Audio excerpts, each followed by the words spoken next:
Hi, everybody. Good evening. My name is Caroline Joyce. I'm the executive director with Parents Against Vaping. Thank you so much for being with us this evening on this ever important and growing and evolving topic.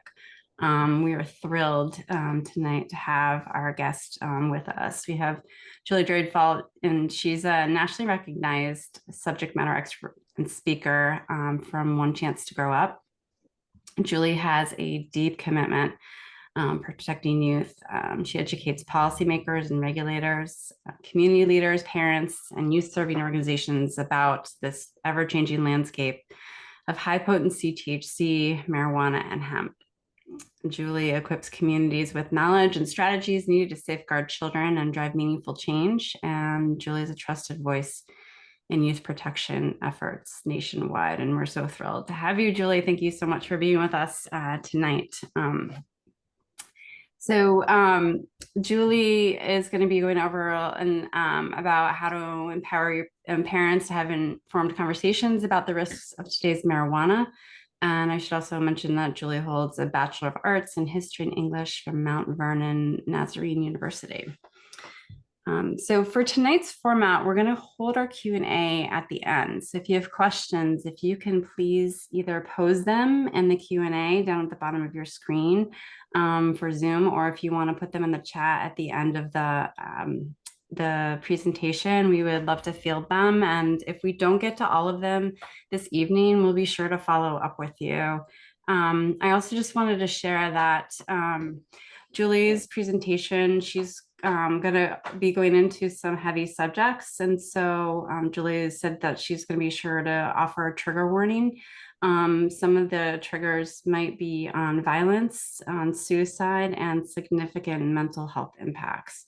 So we will be sure to give a warning on that. And then also, that said, with this offering, with our education and support, please feel free to look at the resources that are offered at both our organizations, either One Chance to Grow Up or Parents Against Vaping, or if you need resources, please feel free to reach out to us. We'd be happy to connect you with them, because that's why we're all here, is to support all of you.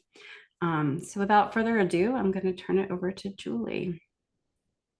Thank you so much. Let me pull up my slides.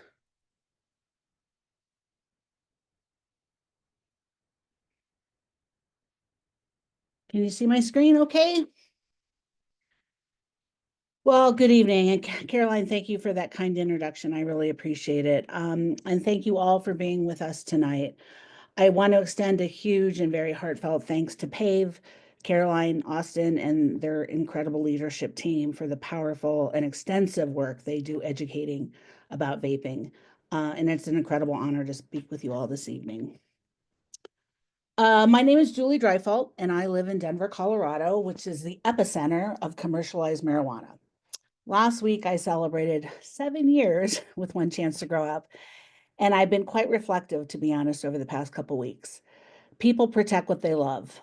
Such a great, simple, but very powerful quote. What do you love? Jacques Cousteau's quote was about his beloved oceans, and I'm sure the creatures that inhabit the sea. What do I love? I used to have a slide that showed everything I love, which was everything from Bruce Springsteen to Taylor Swift to the Cleveland Browns, but I decided not to bore you with that tonight. But I love many things, and at the top of my list, I love kids.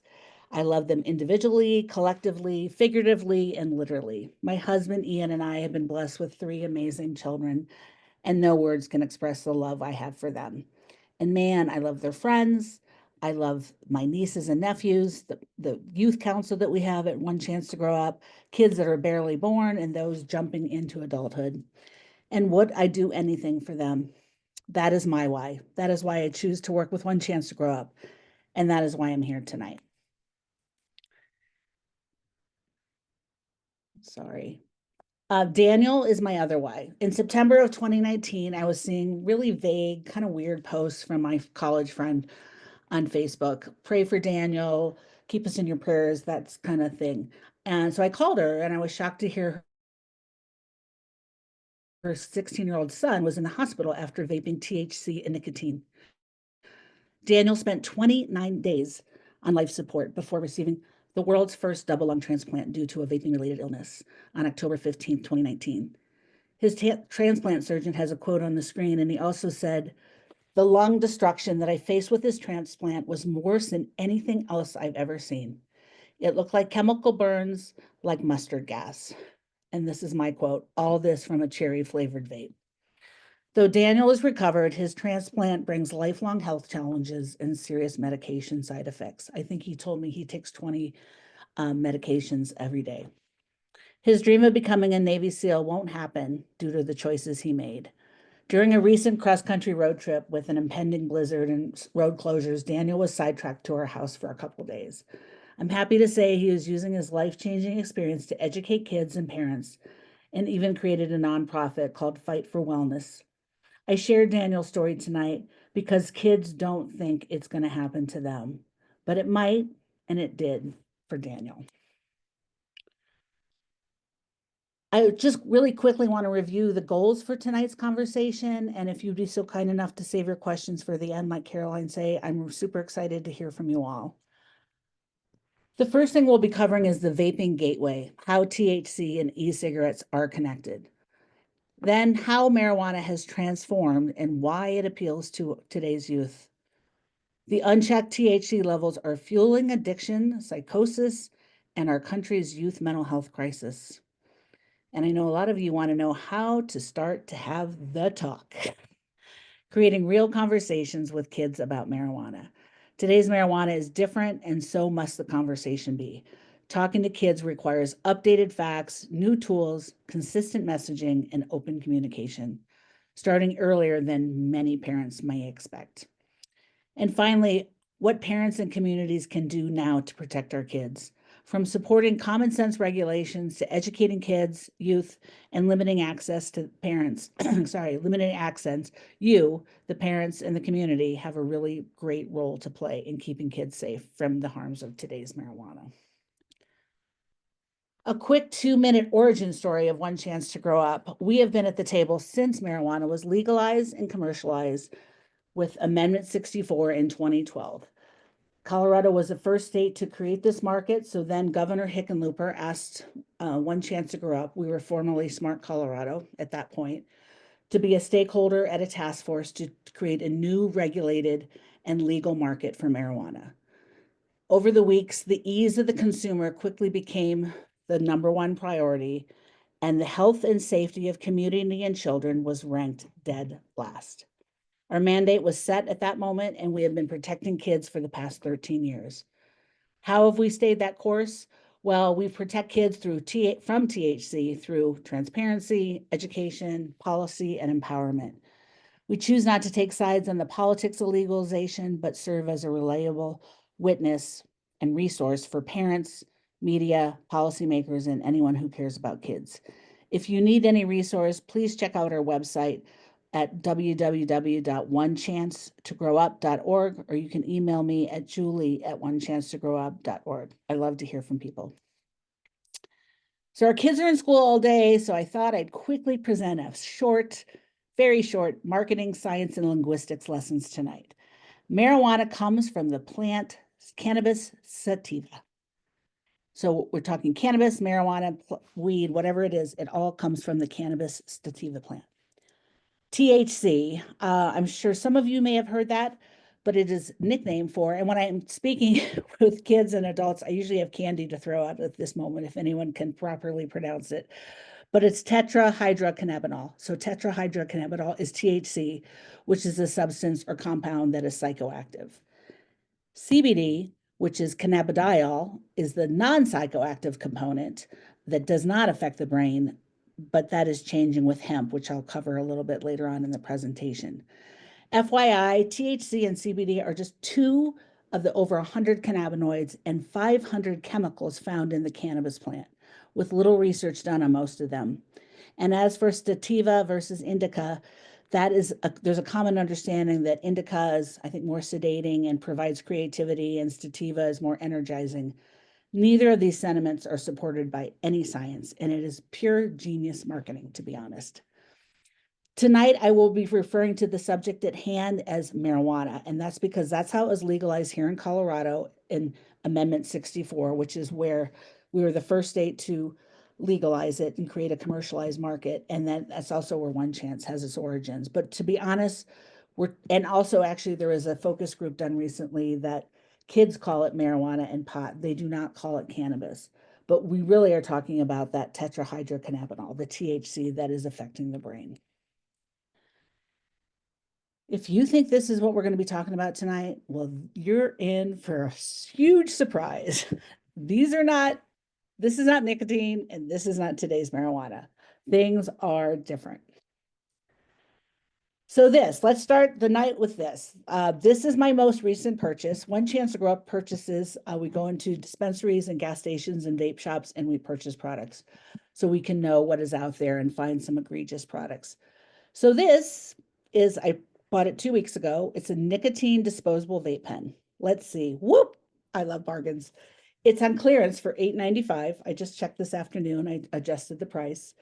And 25 milliliters of nicotine, which I believe was equivalent to 75 to 150 servings for $9. So many fruity and yummy candy-like flavors. Where does one even begin to choose? And it plays not one, not two, but 3 video games on their high-def screen. So you can get Tetris, Pac-Man, and Fighter Jet-like. So this is what's available, and you can play the game right as you see it. Think about how the marijuana industry has gone well beyond the tobacco industry's wildest dream of making a candy-like flavor to actually making a drug-infused candy. That's where we are today. The products on the right were products we purchased here in Colorado. They looked and smelled just like Skittles. There is on our One Chance to Grow Up YouTube channel, we have a video called Trick or Treat, and it shows us opening up side by side, and you can see the egregiousness of this product.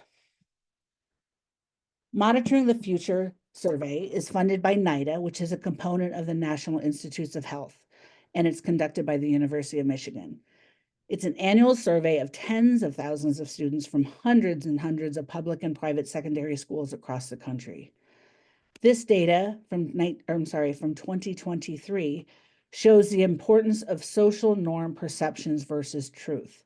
Kids need to know that despite what they may believe when they look around their school, about 1 in 3 have ever tried marijuana or vape nicotine by the 12th grade. So not everyone is doing it. And more good news. The team lead for the 2024 Monitoring the Future survey said, quote, kids who were in 8th grade at the start of the pandemic will be graduating from high school this year. And this unique cohort has ushered in the lowest rates of substance use we've seen in decades. So there's good news from the pandemic. But we still want to talk about, I wish I had a pointer, but that 36% of kids that use by the 12th grade. And as you can see, there has been a 3 times increase in past month vaping of marijuana for 12th graders. Vaping marijuana and vaping nicotine share the same whys.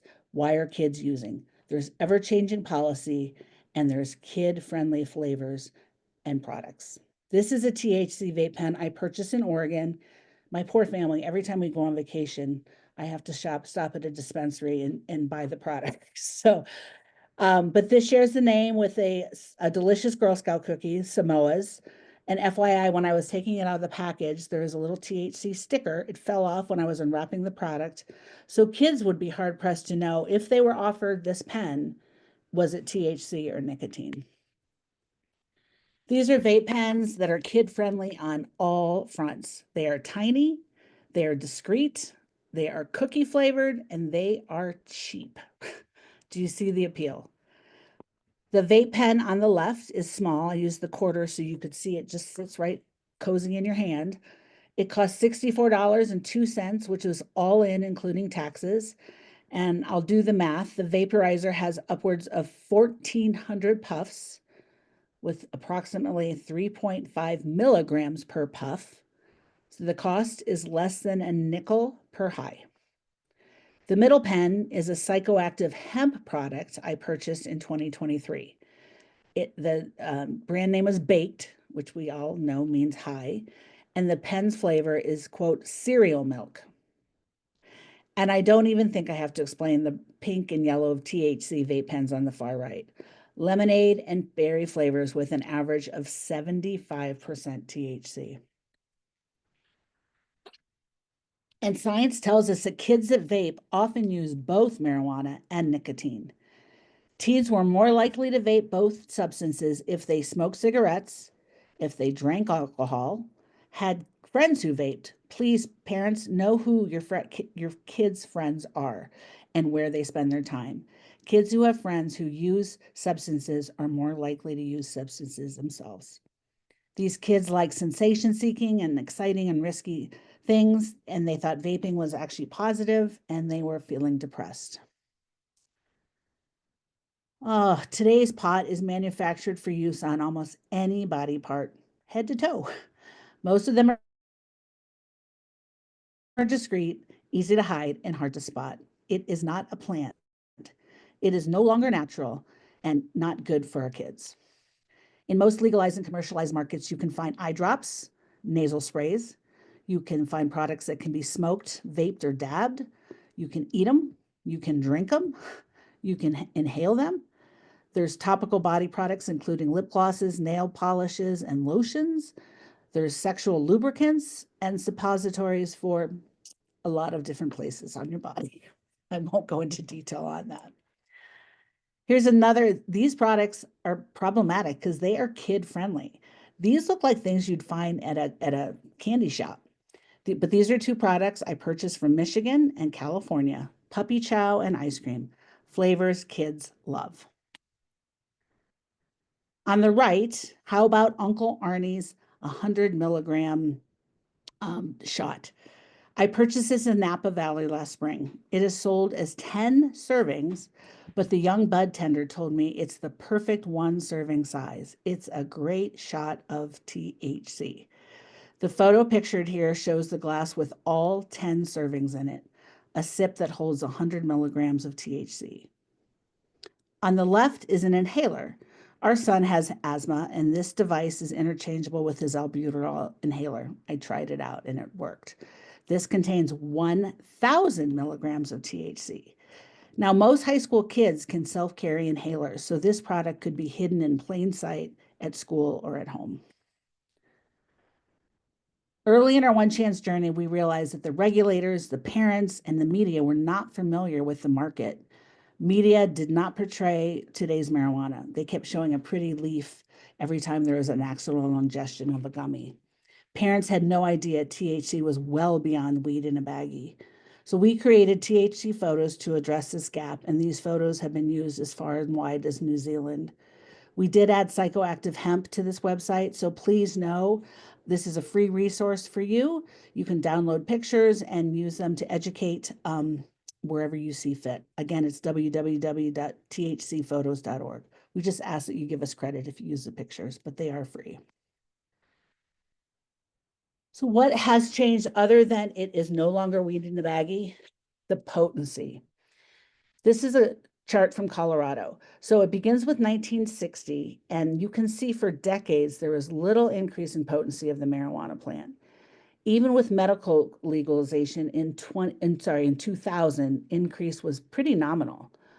But January 2014, the first dispensaries opened up in the state, and as you can see, around that time, there was an explosion of potency. So you have a new industry that is being commercialized, and what does that bring? That brings innovation, not just of products, but also of the potency of these products. So since 2015, we've had an 800% increase. I'm sorry, since 2010. That's a big problem, as you may have heard. Science shows the serious repercussions for people, especially young people who use highly concentrated products.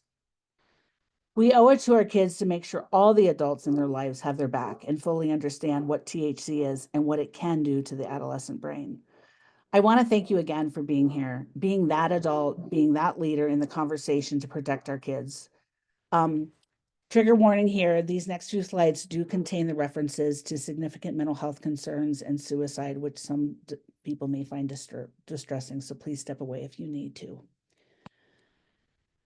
The American Heart Association studied 2,500 teens and young adults and found that vaping nicotine, THC, or both was directly linked to higher rates of anxiety, depression, and suicide thoughts compared to people who don't vape at all. Why do these numbers matter? And this is what makes me mad. Vaping has been sold and marketed, especially to young people, as a way to manage stress and their anxiety, but it actually makes mental health symptoms worse. The more someone vapes, especially when they're vaping polysubstances, both the nicotine and the THC, the stronger the link to anxiety, depression, and addiction. This increase in potency has created an addiction risk for teen users. This is a myth a lot of kids don't hear that is actually false. It is addictive. Approximately 17% of all teen marijuana users will develop an addiction, and this risk rises significantly to 25 to 50% among those who use daily. This condition is now formally recognized as cannabis use disorder, or CUD. Just like a substance use disorder is SUD, it now has its own channel for that. The substance use disorder can range in severity from mild to moderate to severe. Marijuana addiction represents the most severe form of CUD.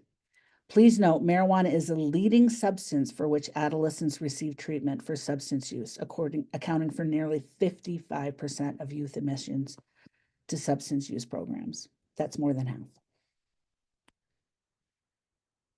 There is immense money in addictive substances. We learned those lessons from tobacco and alcohol. This customer data is about all users, teens and adults, and it comes from a marijuana industry publication. 75% of all marijuana consumers are heavy users. I pulled this list from Colorado Health Department recently, and it was listed under common side effects for cannabis use. I found it's hard to shock me these days, but I found this shocking and incredulous that dry mouth and the munchies are on the same list as paranoia and psychosis as common side effects for marijuana use. What is psychosis? It is the definition of psychosis is a temporary mental state that can involve severe paranoia and hearing or seeing things that are not real. SAMHSA, which is a great resource for all of you out there, is the Substance Abuse Mental Health Services Administration, which is an agency within the Department of Health and Human Services, says, quote, psychosis refers to a collection of symptoms that affect the mind, where one has had some loss of contact with reality. During an episode of psychosis, a person's thoughts and perceptions are disrupted, and they may have difficulty recognizing what is real and what is not. That is a frightening, frightening paragraph. The Danish study here confirms these increased risk of high potency and psychosis. For this study, anything over 15% was considered high THC. And FYI, any product found in the Netherlands, which we consider as a very drug-friendly country, that is over 15% is considered a hard drug like cocaine. And you can see that regular use increased the risk of psychosis by 3 times, and daily use was an increase of 5 times. And FYI, 93% of the products in the longest established and legalized markets, which are Colorado, Oregon, and Washington, are over 15%. So you are really hard pressed to find the pot that even existed in 2010 or back when we were in high school or college. This is a tough one. Studies found that even one psychotic episode after cannabis use, increases the risk of developing schizophrenia or bipolar disorder by 47%. 47%. What is schizophrenia? It is a serious mental illness, a longer-term form of psychosis that requires lifelong treatment and includes symptoms like paranoia, auditory, tactile, and visual hallucinations, and disordered thinking, speech, and behavior. It affects how a person thinks, feels, and behaves. People with schizophrenia may seem as though they have lost touch with reality. This association is particularly strong in young men who for some reason appear to be more susceptible to the effects of cannabis on mental health. 30% of cases of schizophrenia, 30% among young men may have been prevented by avoiding THC. Again, schizophrenia and bipolar disorder are lifelong mental health illnesses. I recently worked with an amazing young woman. She was 25 and she developed bipolar 1 disorder and 100% contributes her diagnosis to her adolescent THC use. as there is zero family or personal history that would have this causation.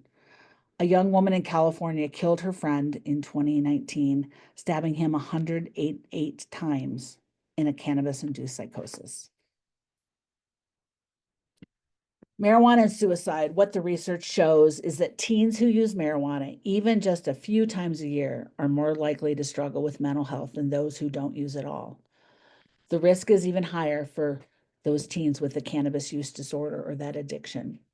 Regular users are 2 to 4 times more likely to experience depression and suicide thoughts, and over 50% higher chance of developing suicidality in adulthood if they use marijuana as kids, not kids, as teens. So again, it's not just now problems, can affect a person's future.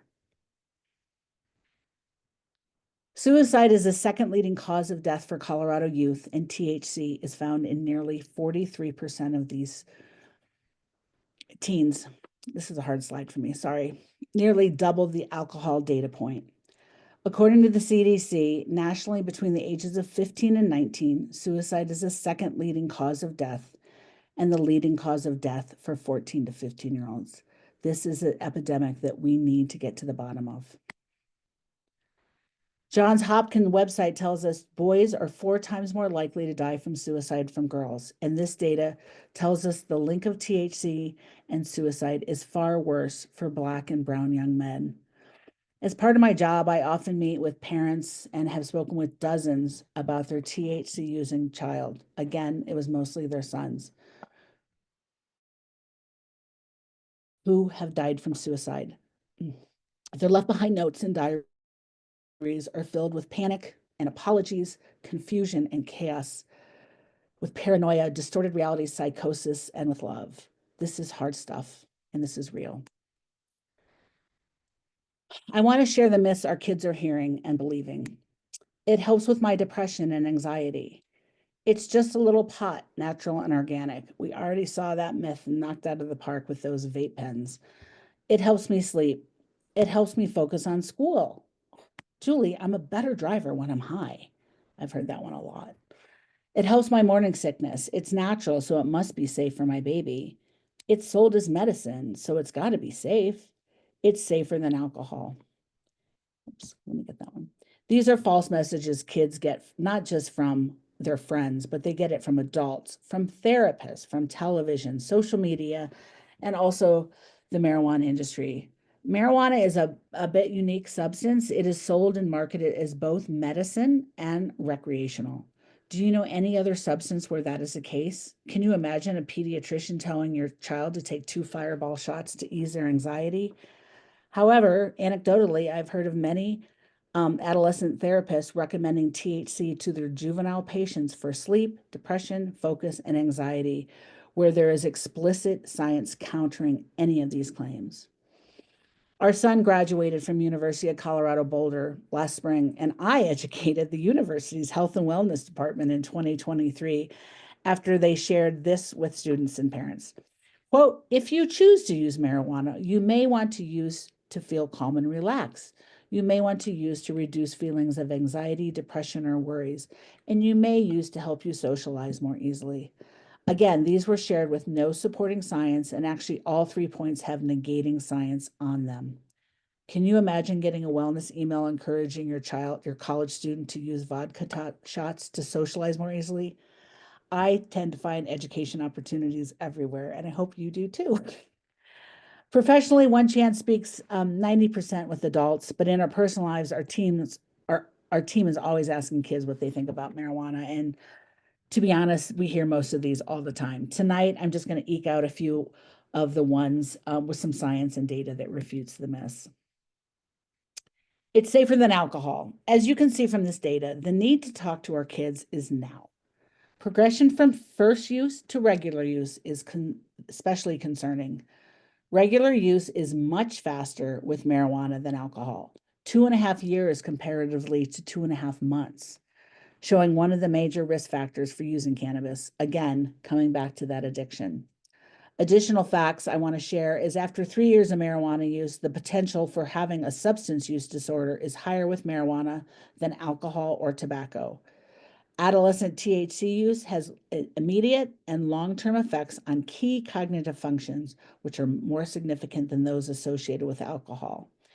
And adolescents who start using marijuana at a younger age are more likely to use in young adulthood and become addicted than adolescents who drink alcohol as a teenager.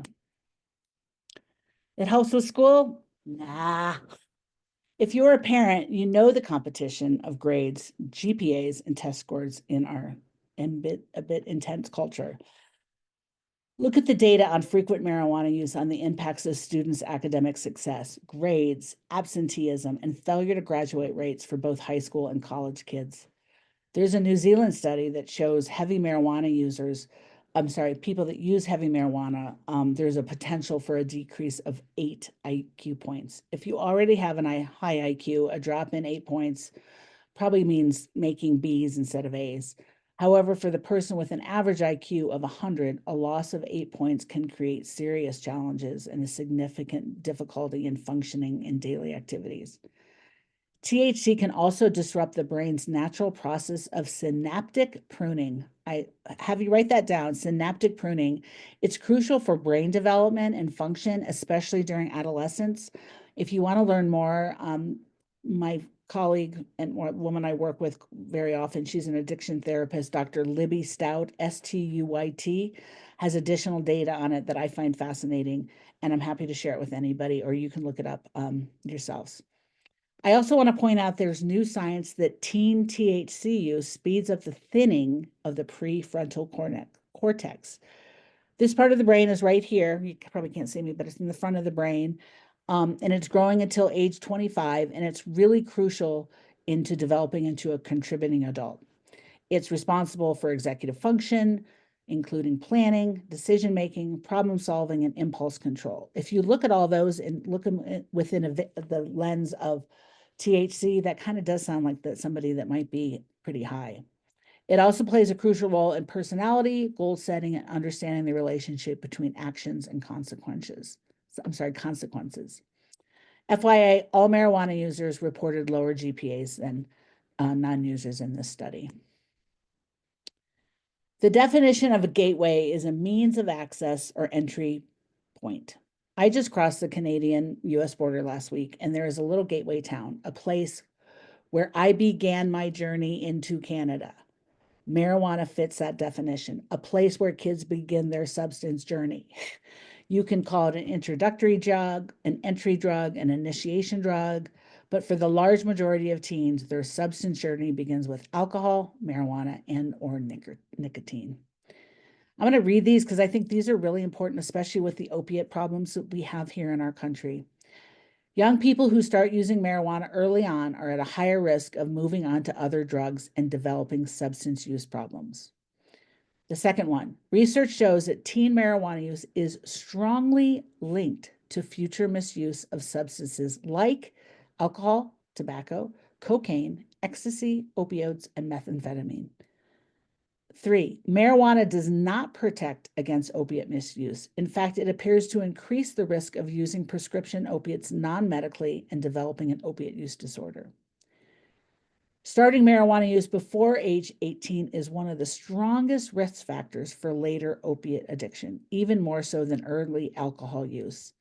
And finally, adolescent cannabis use is associated with opiate use in young adulthood, with significant positive associations between cannabis use at 14 and opiate use at 19. I feel this is incredibly important to emphasize tonight regarding many of the mental health concerns we just discussed today. Early initiation of marijuana use coupled by increased frequency and potency is associated with a higher risk of developing cannabis use disorder and other negative health outcomes, particularly in adolescents. That comes from the U.S. Surgeon General. So frequency of use, initiation at an early age, and potency all are associated with higher risk of negative outcomes. Oh goodness, there is no limit to the number of colorful THC ads on Instagram, like the one on the left. It says play date approved, if you can see that. How old is that target audience? And who shops at Vans? When my kids were in middle and high school, that was our first stop for back to school shopping. How many of you watched the Disney movie Incredibles? Remember cute little Jack Jack? And who in the world needs a smell-proof backpack from Zoomies, which is another popular skater culture store for young kids? Even Etsy is selling pot paraphernalia with their crocheted smoking pot plant.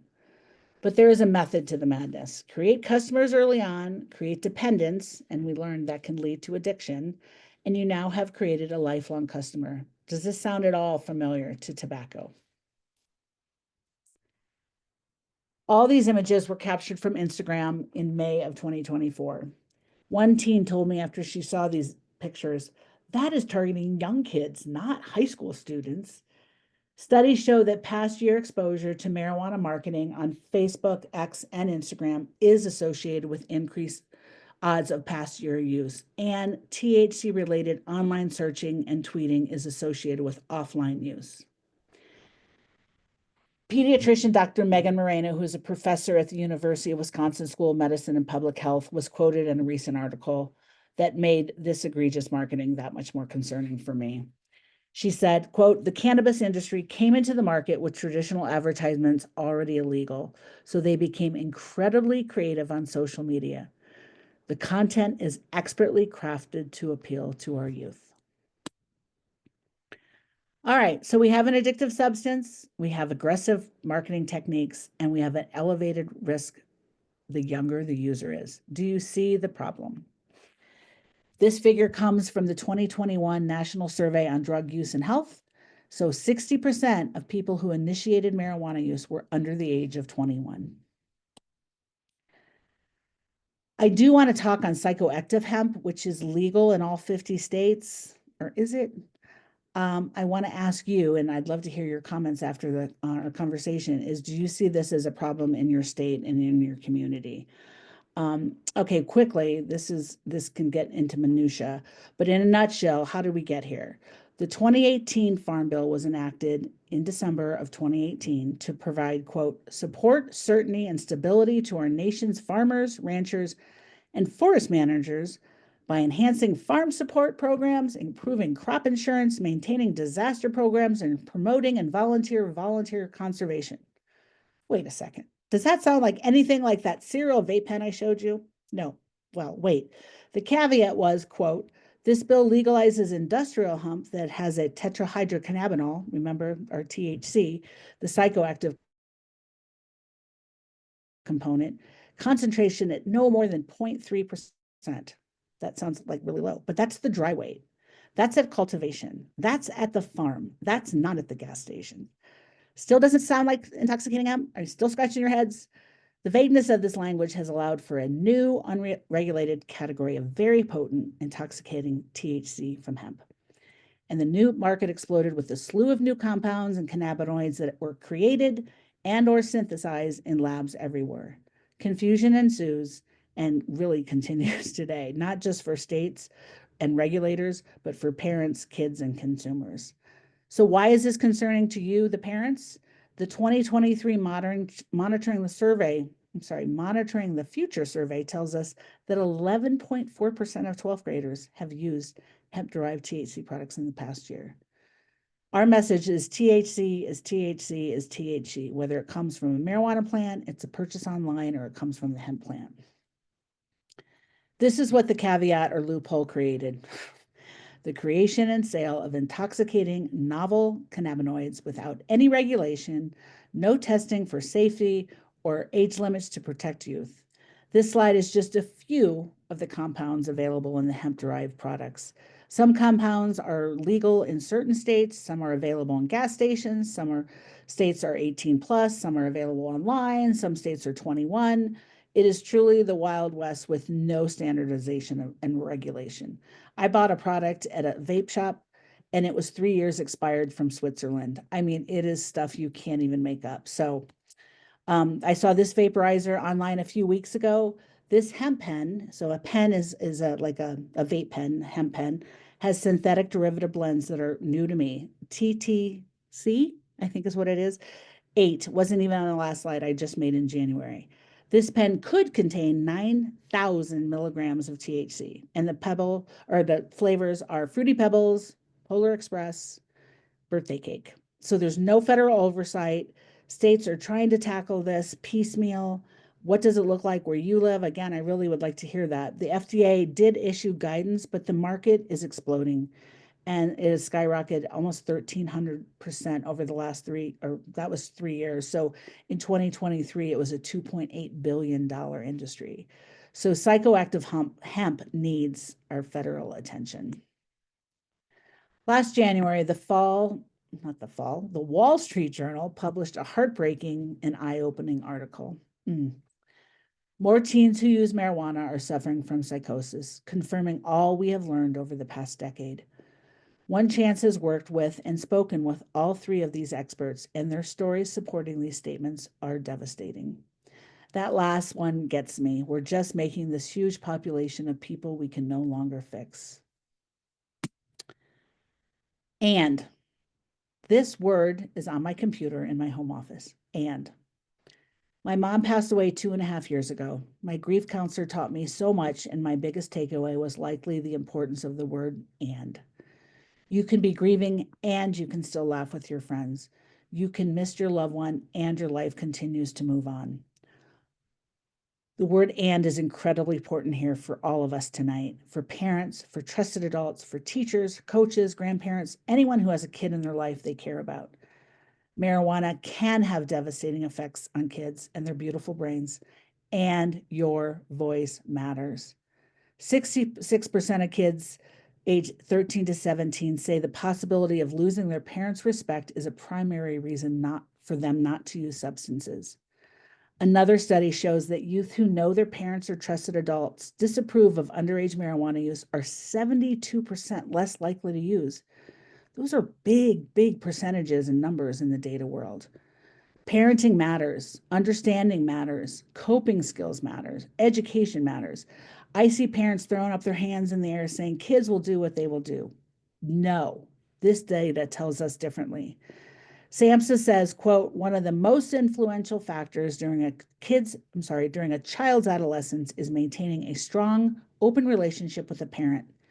When parents create supportive and nurturing environments, children can make better decisions.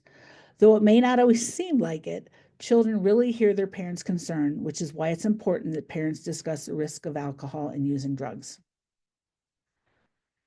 So I encourage you to learn more about motivational interviewing. There are numerous resources online, and if you need some, please let me know. Ask open-ended questions, provide facts and scare tactics. We know that just say no did not work. Don't judge and try to be empathetic. I know that's sometimes hard with teenagers, but be prepared and find some trusted resources. Find out their whys. Now, and also know it's not ever just one conversation, it's many. They build on top of each other. These next 4 slides are examples of conversations that were given to me by Dr. Jessie Hinckley, who is a child and adolescent psychiatrist we work with, and I hope you can glean some information. It might be something that you can go back and look at when you get the slide deck. So when you're talking with a teen that doesn't engage in substance use, your goal is to prevent or delay the onset of any use, and then you're going to use praise and positive social peer norming feedback. So I'm really proud of the choices you're making to say substance free. It shows you're thinking ahead and staying true to what's important to you, whether that's doing well in sports or school or just feeling your best. You might hear that everyone is drinking or smoking, but actually most teens are not using substances regularly. You're part of the majority making really healthy decisions, and that's something to be proud of. And again, make sure you have another resource for this that can back you up. Kids like to know that you're not the only one saying it. So let's say your teen reports occasional use. The goal is to prevent or delay the onset of problem use with the techniques of praising, using honesty, and offering a little bit of advice. Thanks for being honest in the screening, Johnny. I noticed you used marijuana once or twice last year. As someone who cares about you, I hope you'll stop for your health.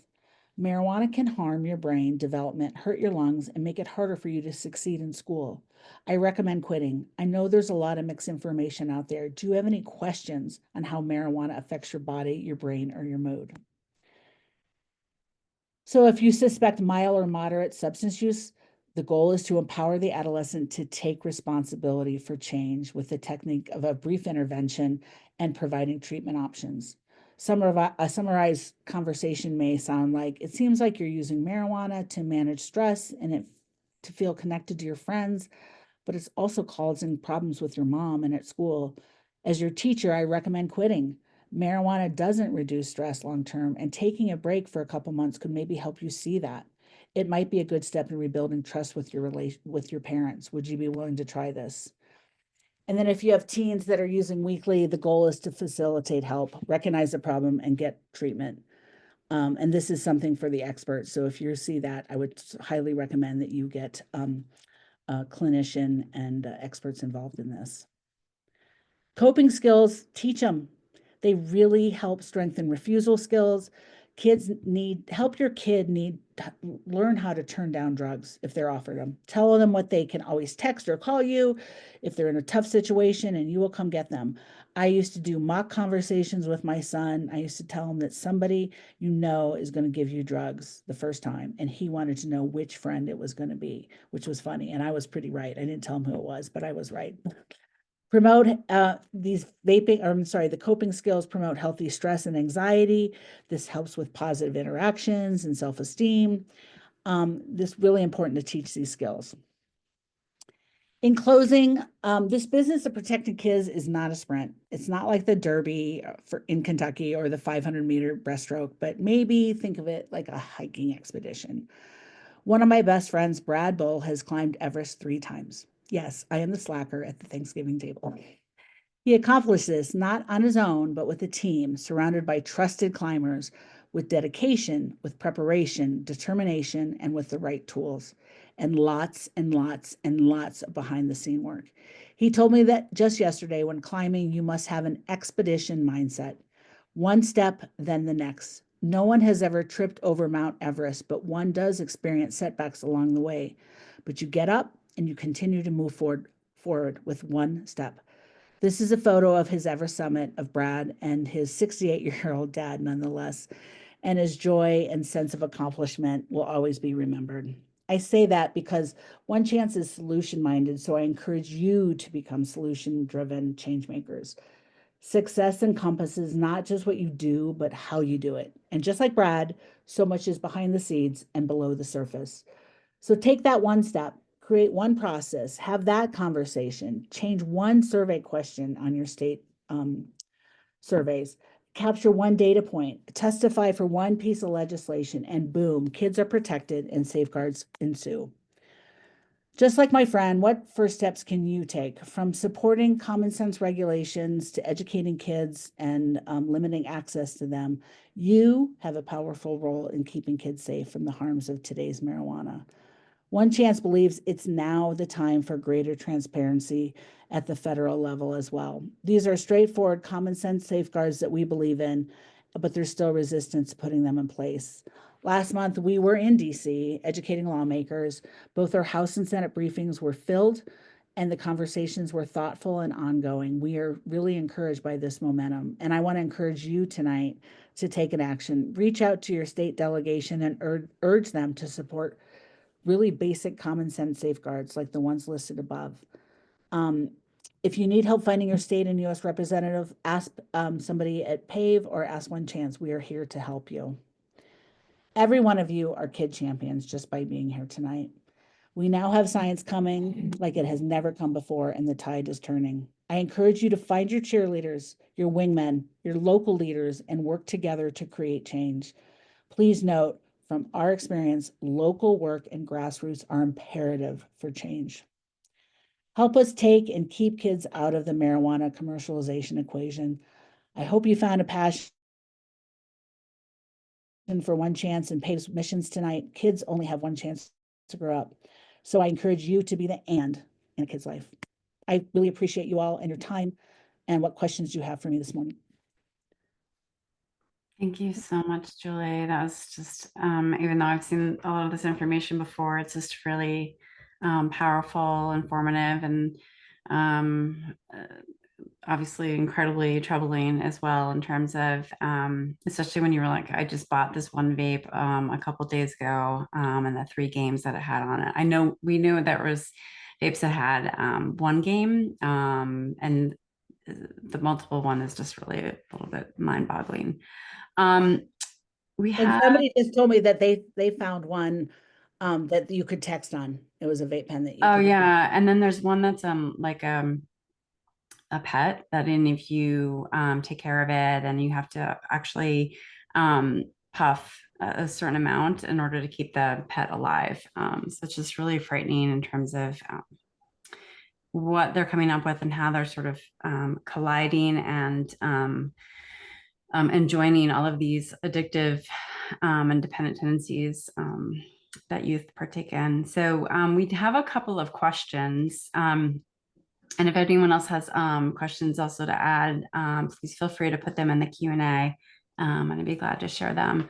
The first question we have is, with the rise of mental health disorders and the known association with marijuana, how would how would any state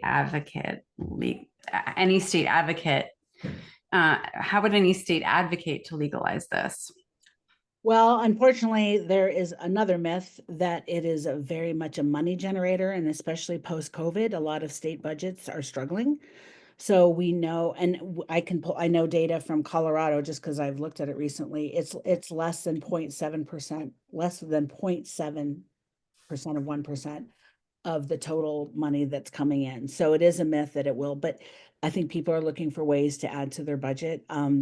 Mental health crisis and THC is only one component of it. But as you can see, there is, I mean, and I've heard two physicians say recently, it's no longer, if it is, it does cause mental health issues. And not for everybody, but for some kids it does. So that's a great question. And I would raise that with your legislator if your state is considering it. I think the data is coming out that, like I know Florida did not legalize in November, and a couple other states are pushing back. So the tide is turning, like I said, and I think, but unfortunately, the genie is out of the bottle, and it's not. I don't think it's ever going to go back in.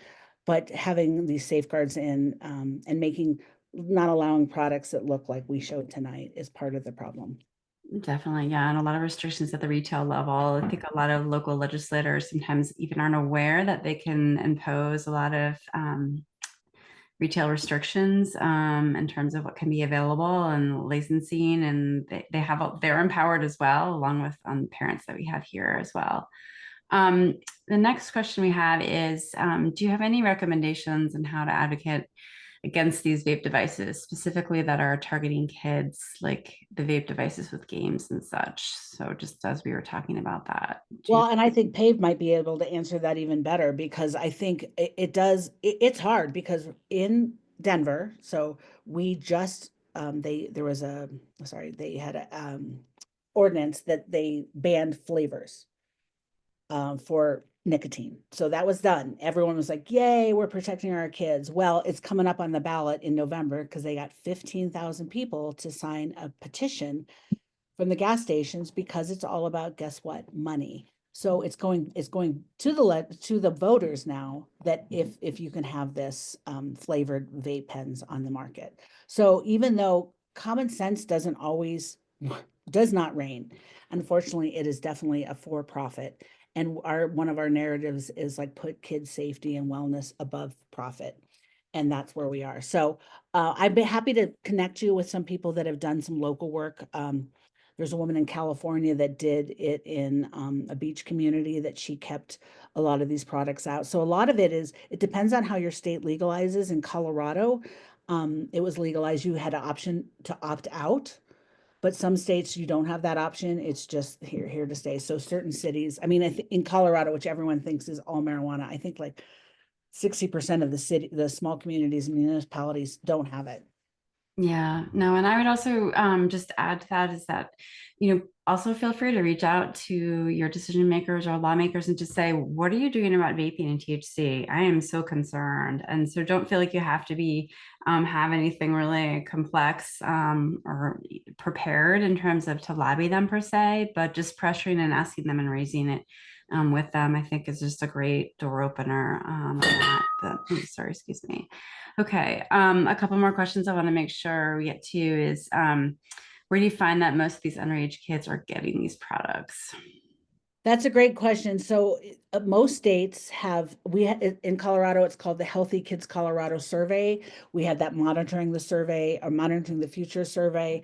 Each state has different ones. I would go to that. So we know in Colorado, we ran a bill a couple years ago called House Bill 211317. We ran it because we found that kids were getting medical marijuana. So in most states, well, I don't know. In Colorado, if you turn the moment you turn 18, you can get a red card or a med card. You can get it very quickly. You can say, I just have pain. It's very easy to get a med card saying that you have a medical condition. So what these kids were doing is, because we talked to school resource officers and they said, guess what? All the products we're finding, a lot of them, not all, a lot of them were in medical marijuana packaging. So they were getting, their kids are very innovative. So they got their med card and they became a drug dealer at their high school. So it made a lot of money. So we decided to close that loophole and made it very difficult for 18, 19, and 20-year-olds to get medical marijuana if it was this kind of circumstance. So we just found out recently that that number has dropped 73% here in Colorado. Wow. So some legislation which you don't think is going to have the teeth and it's kind of nuanced really do make the changes. So that's what we found it through that. I do know that every dispensary I have ever been in, they do a very good job of triple and double and triple verifying your identity. So, but there is, I mean, I have teenagers and college kids. There is fake IDs everywhere. So I don't know how, again, how great they are with that situation. So a lot of people say they steal it from their parents. Not a lot. Again, people say they steal it from their parents. They get the medical card. They get it from another adult. But I don't think most people are getting it directly from a dispensary. I think there are a handful, just like there are a handful of bad liquor stores in every community. The kids know where to go. I think those exist in the THC market as well. Yeah. So just two more quick questions here. One is, I don't know if you know the answer to this, but is California a state where you can get these products at a gas station?